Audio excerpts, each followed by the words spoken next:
ఎవడు కొడితే దిమ్మ తిరిగి మైండ్ బ్లాకైపోద్దో ఆడే పండుగాడు. Daring and dashing director Puri Jagannadh దర్శకత్వంలో Tollywood super star Mahesh Babu నటించిన పోకిరీ చిత్రం రిలీజయ్యి అప్పుడే 20 ఏళ్లు పూర్తయింది.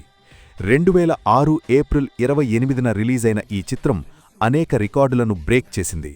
ఒక క్లాస్ హీరోని మాస్క్ కేర్ ఆఫ్ అడ్రస్గా మార్చిన సినిమాగా పోకిరీ చరిత్రలో నిలిచిపోయింది.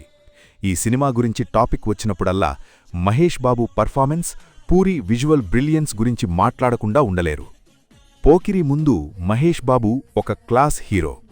ఒక్కడు, మురారి, అతడు వంటి సినిమాలతో అభిమానులను సంపాదించాడుగాని మాస్ సెంటర్స్లో ఇంకా బ్లాస్ట్ రావాల్సి ఉంది. అప్పుడొక డేరింగ్ డైరెక్టర్ రంగంలోకి దిగాడు, పూరి జగన్నాథ్. పూరి జగన్నాథ్ హీరోని ఇంట్రడ్యూస్ చేయలేదు, ఒక యాటిట్యూడ్ని క్రియేట్ చేశాడు. పండుగాడు, ఒక బేవార్స్, ఒక రౌడీ, ఒక మిస్టరీ.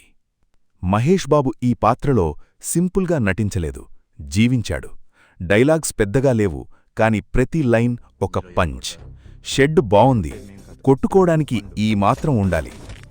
ఎవడు కొడితే దిమ్మ తిరిగి మైండ్ బ్లాకైపోద్దో ఆడే పండుగాడు. ఈ డైలాగ్ కేవలం ఒక డైలాగ్ కాదు, ఇదొక జనరేషన్కు ఐడెంటిటీ. పోకిరి చూపించింది ఒక కొత్త ఫార్ములా.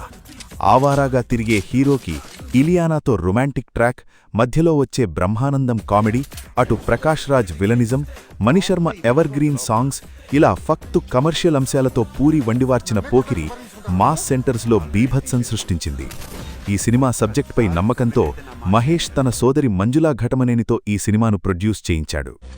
ప్రతి పాత్ర సినిమాను ఇంకో లెవెల్కి తీసుకెళ్ళింది. మణిశర్మ ఇచ్చిన మ్యూజిక్ ఇప్పటికీ వినిపిస్తూనే ఉంది. గలగల పారుతోంది, ఇప్పటికీ సాంగ్స్ ఫ్రెష్గా అనిపిస్తాయి. బీజీఎం పండుగాడు ఎంట్రీకి బ్యాక్ బోన్ అయ్యింది.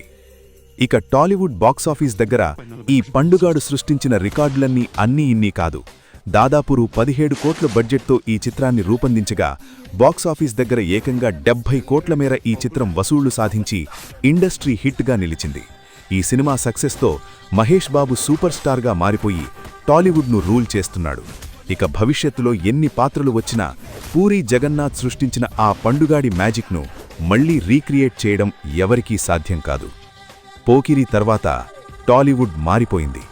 Anti hero trend, mass attitude, stylish action. తెలుగులోనే కాదు, ఇతర భాషల్లో కూడా రీమేక్ అయింది. 20 ఏళ్లు గడిచిపోయాయి, కాని పండుగాడు మ్యాజిక్ మాత్రం ఇప్పటికీ అలాగే ఉంది. ఎన్ని పాత్రలు వచ్చినా ఆ ఫీల్ మళ్లీ రావడం కష్టం. అందుకే పోకిరీ ఒక సినిమా కాదు, ఒక ఎమోషన్.